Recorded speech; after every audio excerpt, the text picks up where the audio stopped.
우리의 목표는 뭐다? 꽈락을 넘자. 네, 안녕하세요 여러분들의 도우미 설민호입니다. 오늘 영상에서는 이제 곧 시험을 앞두고 있는 SQLD, SQL 개발자 시험을 합격했던 후기에 대해서 들려드리려고 합니다. 우선 저에 대해서 간략하게 소개를 해드리자면, 이제 나이는 당시 30살이었고, 전공은 이제 문화 콘텐츠학과라고 완전 생뚱맞은 전공, 비전공자였습니다. 그리고 이제 학생은 아니었고, 이제 회사를 다니는 직장인, 퇴근을 하고 공부를 한 거죠. 주말 포함해서. 30살 비전공자 직장인이 어떻게 하면 쉽게 SQLD를 10일 만에 합격할 수 있었는지를 좀 설명을 해드리려고 해요. 근데 우선 저는 이렇게 국가공인 자격증 증서가 있습니다. 저는 이제 합격 일자가 23년 4월 14일이고요. 23년 3월 19일에 치러진 48회 SQLD 개발자 시험에서 합격을 했었어요. 여러분도 저처럼 하면 할 수 있습니다. 이제 그 비법, 꼼수, 노하우, 편법 소개를 해드릴게요.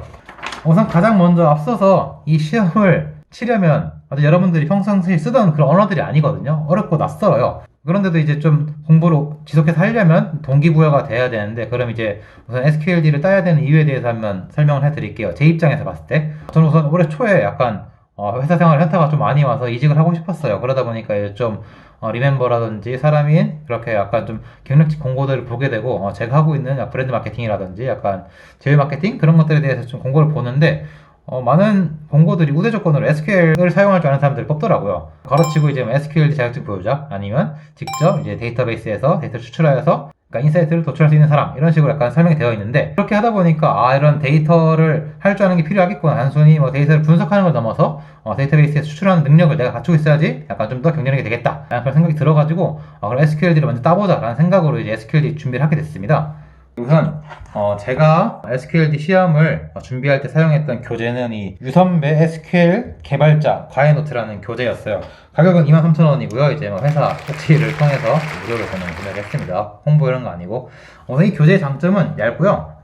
얇고, 다른 교재들은 좀 두껍더라고요. 이제 좀 가격대가 좀 나가신 교재들은 좀 얇고, 그래서 되게 쉽게 설명이 되겠어요. 안 그래도 이게 책 쓰신 분이 유튜브를 좀 같이 하시는 분이다 보니까 책을 쉽게 써준 게 장점이기도 하고, 단점은 개념 설명이나 연습 문제는 굉장히 약간 좀 쉽게 설명해 주시는데, 실전 문제로 가면 난이도가 확 높아져가지고 개념을 배운 거랑 연습 문제로 익힌 거로만으로는 약간 좀 문제 어려웠다, 그런 좀 단점이 있었어요. 그리고 약간 해설도 좀 약간 빈약하게 되어 있어가지고, 문제에 대한 해설이 빈약하게 되어 있어가지고 이거를 어쨌든 이게 답을 찾기가 어렵더라고요.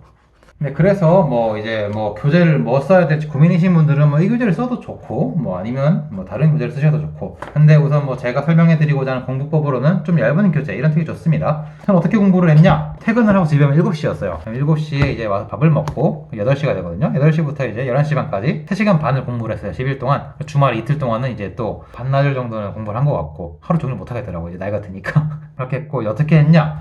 우선 쭉 읽어봐요. 교재를 이렇게 쭉 읽어보는데, 솔직히 말해 우리가 평상시에 쓰는 언어가 아니다 보니까 다 낯선 개념들이 많고, 특히 앞쪽에 데이터 모델링의 이해 이런 건 괜찮은데, 뒤에 이제 SQL 기본 넘어가면 다 이상한 함수 들어있고 어렵거든요. 엑셀에 쓰는 함수도 아니고 비슷한 거 몇 개 있는데 대부분 달라요. 어떻게 해야 되냐? 전 어떻게 했냐? 우선 쭉쭉 읽어봤어요. 우선 그냥 쭉 읽고, 읽어봤을 때 쉽게 이해되는 부분은 그냥 계속 아마 한두 번 더 읽어보고 넘기고, 이해가 안 되는 부분은 그냥 쓱 한번 쑥 훑어보고 이런 게 있었구나 라고 넘긴 다음에 이제 연습 문제가 있고 뒤에 실전 문제가 있는데, 풀어보면서 실전 문제로 나왔던 내용들을 다시 앞으로 돌아가서 체크를 했어요.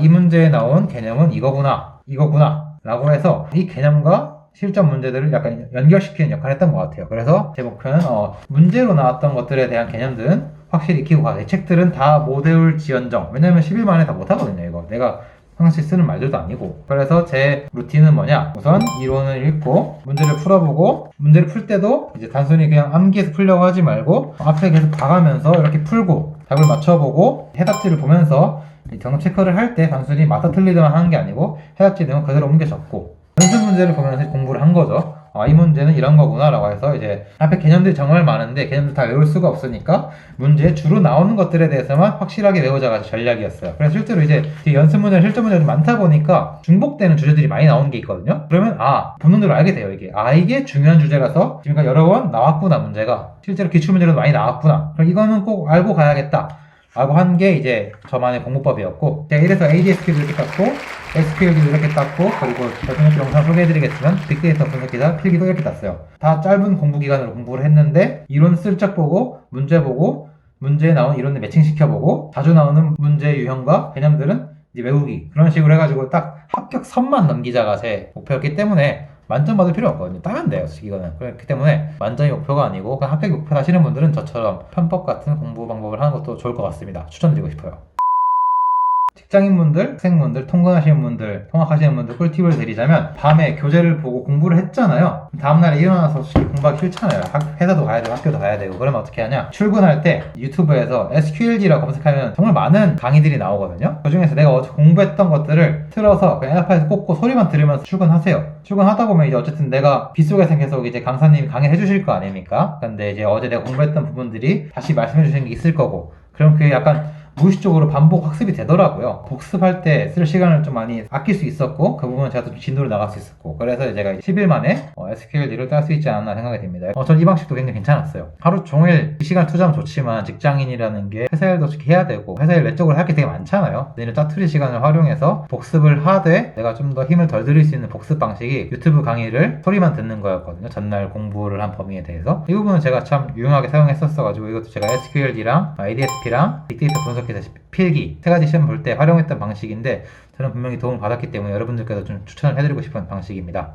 데이터 모델링 이해, 이건 약간 제 꿀팁인 것 같기도 한데, 데이터 모델링 이해를 보면 개념이 세 가지가 나오는 게 되게 많아요. 모델링의 세 가지 단계라든지 모델링의 세 가지 관점, 모델링의 세 가지 특징, 3단계 스키마 구조, 이렇게 약간 세 가지로 나오는 개념들이 많은데 약간 SQLD 시험이 사지선다형으로 나오기 때문에 이건 뭐다? 문제로 잘 나올 수 있다. 그렇기 때문에 이런 것들은 주로 많이 체크를 해보는 게 좋고, 세 단계로 나오는 건 약간 세트로 묶어 나오는 게 많기 때문에 앞부분 이름만 따서 외우면 되게 쉽게 외워져요. 예를 들면 모델링의 세 가지 단계가 개념적 데이터 모델링, 그리고 논리적 데이터 모델링, 물리적 데이터 모델링 세 가지가 있는데 이거 다 길게 외우면 어려우니까 개논물 이렇게 외우면 세 가지 단계가 아닌 것은이라고 나왔을 때 개논물에 해당 안 되는 걸 고르면 되겠죠? 저는 이렇게 하니까 아직도 개논물은 아직도 기억에 남아있어요. 이게 뭔지는 모르겠는데 개논물이라는 건 계속 기억에 남아가지고 영상에서 꼭 말씀을 해드리고 싶었어요. 이렇게 약간 데이터 모델링 이해는 개념 위주로, 표현 위주로 딱 특징들만 외워서 가면 문제를 빠르게 풀 수 있다. 우리의 목표는 뭐다? 꽈락을 넘자. 시험 볼 때는 뭐 꿀팁이라고 뭐 할 건 없고 뭐 잘 보시면 되고, 근데 시험이 막 정교화되고 체계적이라는 느낌은 받지 못했었어요. 왜냐면 주관식이 맨 뒤에 있어가지고 객관식을 다 풀고 주관식에 갔는데 주관식에서 질문을 하는 내용이 앞에 객관식에 있던 거예요. 주관식 질문의 답이 앞에 객관식에 예시로 있던 거지. 그런 식으로 약간 좀 문제를 풀다가 막혔을 때 혹시나 앞부분에 뒷부분에 예시로 나온 개념이 있나 찾아보면 혹시나 운이 좋다면 발견할 수도 있어요. 그것도 있고, 그리고 어쨌든 사지선다형이 대부분이기 때문에 오늘 제가 말씀드렸던 방식대로 공부를 한다면 완벽하게 모든 걸 속지를 못하더라도 어느 정도 대략적으로는 감은 잡고 갈 수 있단 말이죠. 그러다 보니까 이제 4개 중에서 진짜 아닌 것 같은 걸 하나나 2개를 걸러낼 수 있어요. 그럼 이제 확률 50%잖아요. 찍는 거. 이렇게 해가지고 어쨌든 여러분들은 합격 3만 넘기면 된다라는 생각으로 하면 좋을 것 같습니다. 제가 오늘 말씀드리고 싶은 제가 SQLD를 10일 만에 합격했던 비법, 키는 이 정도로 이제 마무리를 하려고 하고요. SQLD를 진짜 근데 따시려는 분들은 내가 이걸 왜 따야 되는지를 먼저 고민해보는 게 진짜 중요한 것 같아요. 단순히 그냥 스펙업을 위해서 이게 왜 필요하냐를 고민해봐야 돼요. 이 SQLD를 따면 어떻게 활용할 수 있는지 그걸 고민을 해봐야지 이거를 따르는 동기부여가 되고 짧은 시간에 효율적으로 좀 더 공부를 열심히 할 수 있는 에너지를 얻을 수가 있습니다. 실제로 이제 요즘 신입 채용 공고를 보면 마케팅 직무에서도 SQLD 자격증을 소유한 사람을 우대한다라고 되어 있는데, 그러면 지금 그런 사람 뽑겠다는 거니까 이제 취준생 분들도 내가 좀 마케팅 쪽을 하고 싶은데 내가 보고 있는 공고들에서는 우대 조건에 SQLD가 있다. 무조건 따는 게 좋고요. 대부분은 우대사항 갖춘 사람 중에 뽑더라고요. 아쉽지만 재직자분들도 이제 이직을 하고 싶으시면 단순히 내가 쌓아온 커리어만으로 이직하실 수 있겠지만 좀 더 내 장점을 갖추고 싶다, 무게를 갖추고 싶다, 아니면 좀 더 높은 단계를 뛰고 싶다 하면은 SQLD 자격증을 따서 내가 데이터를 단순히 분석하는 것 뿐만 아니라 내가 추출까지 직접을 해서 자체 인사이트를 낼 수 있다, 이런 나만의 장점을 만들면 좀 더 강력하게 어필할 수 있지 않을까라는 생각이 들어요. 지금까지는 저도 지금 마찬가지고 회사에서 남이 뽑아준 데이터를 보고 스스로 약간 제가 거기서 인사이트를 뽑아가지고 캠페인이나 프로모션을 기획을 하고 있거든요. 2단계로 나뉘어져 있고 사람이 2명이 해야 되는 일인데, 만약에 내가 SQLD 자격증을 따고 SQL을 좀 능숙하게 사용하는 훈련을 해서 데이터도 내가 뽑고 인사이트도 내가 도출을 해서 캠페인화, 프로모션화를 한다면 인정받고 유능한 마케터가 될 수 있겠죠. 그런 식으로 쓸 수 있는 게 SQL이기 때문에 따고 난 이후에 내가 어떻게 하면 SQL을 좀 더 능숙하게 쓸 수 있는 훈련을 할 수 있을지, 그런 로드맵을 같이 그려본다면 여러분들은 확실히 남들과는 다른 차별화된 그런 역량을 갖출 수 있을 것 같습니다. 다들 공부 열심히 하시고 시험 잘 보셔서 원하는 결과 얻으시면 좋겠습니다. 할 수 있습니다. 안녕.